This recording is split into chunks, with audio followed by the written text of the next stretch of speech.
Zion Foster was a vibrant 17-year-old with her whole life ahead of her. Just days into January 2022, she vanished without a trace. Her final message read, OMW, telling her boyfriend she was on her way home after a night with her cousin, but Zion never came back. What should have been a normal evening spent with someone she trusted, someone who was family, quickly spiraled into a mystery that would leave everyone asking, how well do we really know the people closest to us? Zion was just like many teenagers, trying to balance school, work, and her social life. She had a job at the Detroit Wing Company and was also a senior at East Detroit High School. Her mother, Sierra Milton, recalls Zion being open about where she was headed that night. She said she was going to hang out with her cousin Jalen. No big deal. It was something she did all the time. Jalen was one of her favorite cousins. It wasn't out of the ordinary at all. Sierra saw her daughter leave home around 11:05 p.m. and trusted everything was fine. But when the next morning came, everything was far from fine. Zion's boyfriend, Vertese Gonzalez, was the first to notice something wasn't right. He messaged Sierra asking if she had heard from Zion because all his calls and texts were going unanswered. The last time he had heard from her was at 12:59 a.m. That's when he got the message saying OMW, but she never arrived. As the hours passed, worry turned into panic. Text after text sent to her phone went straight to voicemail. When he finally sent a message at 8:53 a.m. asking, "Are you alive?" it was clear that something had gone terribly wrong. Sierra, now frantic, reached out to Jalen, the cousin Zion said she'd been with that night, but instead of getting any answers, Sierra received a shocking message from Jalen. He claimed that he hadn't seen Zion at all. Not only that, he told her that they hadn't spoken in years. It made no sense. Zion had clearly told her mom that she was hanging out with Jalen, yet he was acting like they weren't even in contact. Sierra's mind raced with confusion and fear. Why would he lie? What was he hiding? Vertese wasn't convinced either. He knew Zion had been near Jalen's house that night. He had taken a screenshot of her location at 11:24 p.m., and her phone had pinged just across the street from where Jalen lived. When confronted with this information, Jalen doubled down on his story. He even sent back a video from his home security camera, showing no sign of Zion entering his house. He stuck to his lie, insisting she hadn't been there. The tension built as Jalen tried to play it off like Zion was using him as a cover for meeting someone else. But the more he talked, the more his story unraveled. East Point police were soon involved, but they didn't exactly treat Zion's disappearance with urgency. Due to a past history of Zion running away from home, something that happened when she was frustrated with her mom's rules, officers were quick to dismiss Sierra's concerns. They assumed Zion had taken off again, telling Sierra that her daughter was just another runaway. But Sierra knew better. This time felt different. The circumstances surrounding Zion's vanishing were too unusual, and her mother's intuition told her something wasn't right. With little help from the authorities, Sierra organized her own search efforts, rallying family and friends to spread the word about Zion. Flyers were posted, rallies were held, and the community came together, determined to find her. Sierra refused to believe that Zion had simply run away this time. Meanwhile, the police had begun to question Jalen. When they arrived at his home, he welcomed them inside and continued to spin his tale. He said that the last time he saw Zion was nearly a year ago, in May of 2021. He told the officers that he had nothing to do with her disappearance, and that it was all a misunderstanding. He even pulled up more footage from his security system, showing that Zion hadn't been at his house that night. On the surface, everything seemed fine. The police didn't find anything suspicious, and Jalen's partner, Katrina, corroborated his story. But Sierra wasn't buying it. She knew Jalen was lying. She remembered him picking Zion up in the past. In fact, she had seen him in her driveway just months ago, giving her a hug before driving off with Zion. There was no way they hadn't spoken in years, as he claimed. To make things worse, when police reviewed nearby doorbell camera footage, the cracks in Jalen's story grew wider. At 11:15 p.m. on January 4th, a white sedan, a car known to belong to Jalen, was seen pulling into his driveway. Two people got out of the car and entered the house. One was Jalen, the other was a female, and it wasn't his girlfriend Katrina, who was at work during her midnight shift. All signs pointed to Zion. Then, at 1:41 a.m., that same camera caught Jalen backing his car into the driveway, positioning the trunk toward the backyard. A few minutes later, he drove off. Whatever had happened in that house that night, it was starting to look a lot more sinister than Jalen had let on. Despite his sorrowful words and his plea for understanding, his actions unraveled a much more sinister story. After leading detectives to the Highland Park dumpsters where he claimed to have left Zion's body, his credibility continued to crumble. From the moment he admitted she had died in his presence, nothing added up. Each new statement conflicted with the last, leaving authorities with more questions than answers. In Jalen's first version, he insisted that Zion simply stopped breathing while lying on his couch. He claimed she had fallen unconscious, and no matter how much he shook her or checked for a pulse, he couldn't wake her. In a panic, he assumed she was dead. He described how he had loaded her body into his car, driven to a dumpster, and disposed of her like trash. It was cold, heartless. Yet, even this story began to shift under pressure. Inconsistencies started popping up immediately during a follow-up interview on January 20th. Jalen added a new detail. He and Zion had taken LSD that night, a potent psychedelic, and he suggested that it must have caused her heart to stop. This explanation, flimsy as it sounded, was an attempt to shift the blame to the drugs and away from his own actions. But the detectives didn't buy it. They tried to use his new claim to coax a confession, suggesting that perhaps Jalen, in an altered state of mind, had done something he couldn't remember. Despite the detectives' efforts, Jalen refused to admit to hurting Zion. His claims about the LSD and its effects seemed like a convenient excuse, especially when compared to his earlier statement that marijuana, not LSD, had been involved. His refusal to take responsibility for what happened left investigators in a tough position. They had no body and no direct evidence that Zion had been murdered, only Jalen's shifting stories and his attempt to cover up whatever really happened. Weeks after Zion's disappearance, the Detroit Police Department and FBI organized a massive search operation in a local landfill where trash from Highland Park had been dumped. The task was grueling, involving dozens of volunteers in hazmat suits sorting through mountains of waste. Despite their best efforts, after 8 weeks of searching, they found nothing, no trace of Zion. The absence of her body became another painful obstacle for her family, who were left with no way to bury their daughter and no closure. But Jalen's lies finally caught up with him. In June of that year, he was arrested and charged, not with murder, but with lying to police. He had intentionally misled detectives about Zion's whereabouts, wasting valuable time in the search for her. You think she dies and then you dispose of the body?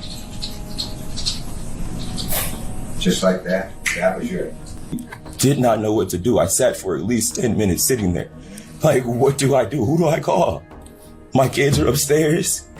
We just got into this place after struggling for like 2 years to get it, and everything is falling down. I won't have any conversation in this book. And I wish I could take it back. I would have called the ambulance, called her mom, because her mom's so sweet.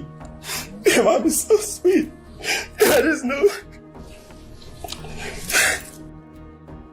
When he stood before the judge for sentencing, Jalen tried to explain himself. He expressed regret, saying he had been scared and panicked. His voice cracked as he admitted he hadn't known what to do when Zion died, claiming he acted out of fear for his own children and his fragile living situation. He even lamented that he hadn't called Zion's mother, describing her as a kind woman who deserved answers. But the judge saw right through his fake remorse. Jalen's actions, his deceit, and his complete disregard for Zion's life could not be excused by panic alone. He had disposed of Zion's body, erased evidence from his phone, and repeatedly lied to authorities. His tears, his explanations, none of it could change what he had done. Just so many inconsistencies that, again, hopefully, the end point of this is that they will see those inconsistencies, see through the lies, and see the truth.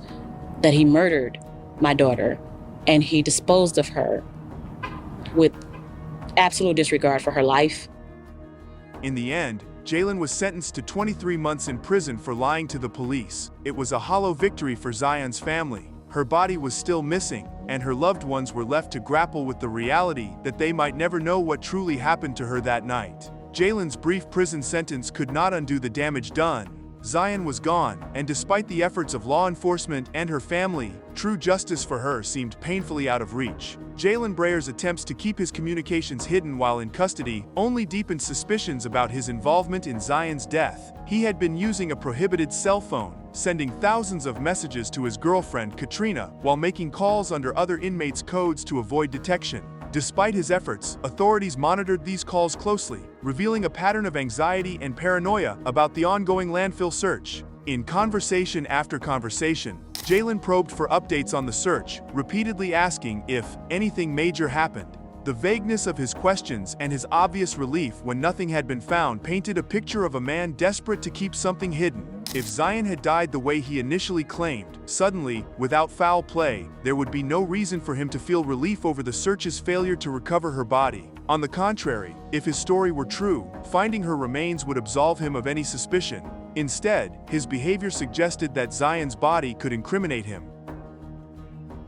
At one point, Jalen even referred to the landfill search as a hunt for Co, a code word meant to keep the true nature of their conversations obscure. The careful wordplay, mixed with his constant need for reassurance, only made his actions seem more suspicious. Yet, despite all the evidence that pointed to his involvement in Zion's death, nothing conclusive had been uncovered, and Jalen's temporary freedom was imminent. Just relax. Today is the first, tomorrow's the second. That's what, if it's a stop, stop searching for COVID essentially.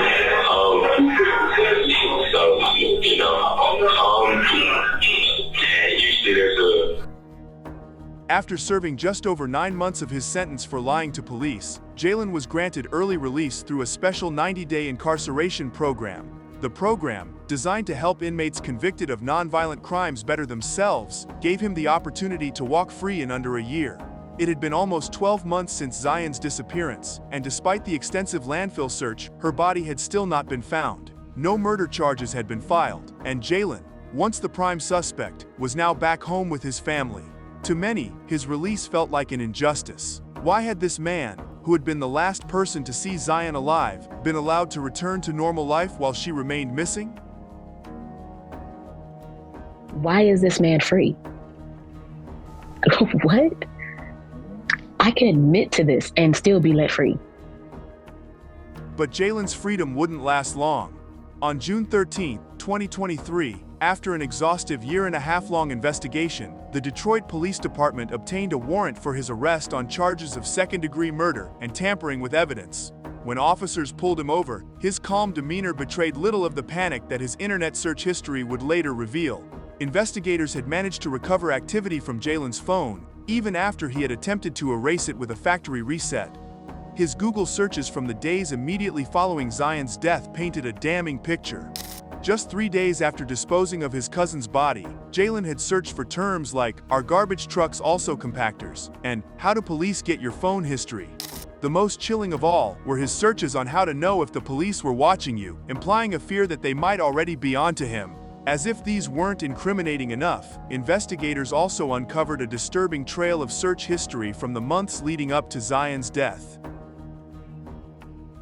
Jalen had searched for and viewed pornographic content that featured words like cousin and step-cousin. Some of these videos were reported to be graphically violent, leading experts to believe that Jalen may have had darker motives for his actions that night. The conclusion of Jalen Brazier's trial delivered a heavy, decisive blow. His attempts to twist the narrative, that Zion had suffered a seizure and he acted out of panic, crumbled under the weight of damning evidence and chilling inconsistencies. The prosecution didn't need a direct eyewitness. They built a case that revealed every dark corner of Jalen's behavior, from grooming his young cousin to manipulating his girlfriend, to disposing of Zion's body. Have you ever seen her have a seizure? I think so. Yes. Okay. So. And while she was having a seizure, explain to me what happened. Just like a little pass out. Like that's it. Like quick little seizure. Like. And she would pass out. Was she foaming at the mouth? Or no. Okay. She was shaking uncontrollably? No. Okay. So she just passed out? Yeah, just for a quick second, and she would like get back straight. However, this defense was undermined from the start. Testimonies from Zion's mother and detailed medical records made it abundantly clear that she had no history of epilepsy or seizures. She also had a history of seizures and taking seizure medications. Now, on a particular day, she came over to Jalen's house. They were smoking. Jalen told her after some time that she had shallow breathing and a faint heartbeat. He checked her to see if she was alive. She was dead. He then feared, which is still federally illegal, that he could be blamed for something, and he panicked. The texts were pivotal to the prosecution's case. Over 4,000 text messages pulled from Zion's old phone revealed a disturbing relationship between Jalen and his younger cousin. the messages shifted from casual and friendly to increasingly unsettling, with Jalen making inappropriate comments, sometimes outright sexual in nature. He referred to Zion in ways that crossed boundaries, telling her how other people thought they were a couple, even implying his girlfriend Katrina was jealous of her. The texts weren't just a glimpse into their interactions, they were a blueprint of a man who had been grooming Zion for years. It wasn't just grooming though. Jalen's messages also showed signs of control, offering her a place to stay in his basement and advising her on how to evade police if she ever ran away again. Brought her to his house late at night on January 4th of 2022, behind the back of his pregnant girlfriend, who was at work at the time. He brought Zion over his house late that night, and she leaves that house in the trunk of his car on a night where he has an unexplained gash in his collarbone. What do you think happened inside that house that night? She died of COVID? She died of a seizure? Adding to the prosecution's case was the testimony about Jalen's behavior on the night Zion went missing. Katrina, his girlfriend, testified that he had picked her up late in the night, well after Zion was already dead. Her testimony described a key detail, a deep scratch across Jalen's collarbone. His explanation, the cat had scratched him, but that excuse seemed as flimsy as it was suspicious, especially since Katrina had never seen the cat scratch that deeply before. Her account raised serious red flags, and the prosecution made sure to tie this in with the timeline of events leading up to Zion's disappearance. As the trial progressed, it became clear that Jalen had lied consistently, to everyone. He lied to his family, to the police, and most significantly, to Zion. This constant stream of deception only helped the jury form a clear image of his guilt. Prosecutors argued that his lies were not just about covering his tracks, they were a part of a pattern that spanned years, leading up to the night of Zion's death. The fact that he had disposed of her body instead of calling for help spoke volumes about his intentions. His fear, the prosecution argued, wasn't about getting caught with weed, it was about getting caught for something far more heinous. When it came time for sentencing, Jalen's failure to show any remorse did not go unnoticed by the court. Throughout the trial, he denied responsibility for Zion's death, maintaining his innocence despite overwhelming evidence against him. Even during his sentencing hearing, he continued to cling to his narrative, apologizing in a way that seemed disingenuous. Judge Donald Knapp was unsparing in his assessment of Jalen's behavior, emphasizing that his lack of accountability and repeated lies had not only delayed the investigation, but had caused immense pain to Zion's family. The judge highlighted how Jalen's actions showed a complete disregard for the life of his cousin and a disturbing level of manipulation. The picture's already painted, of course, and so she gets to have that in her head. It is what it is. But Zion was not in any way violent. That wasn't hurt at all. I said that I never wanted to apologize, but I never tried to apologize. That's not true. I said is I know that my apology is worth nothing because you can't change her. But what I did.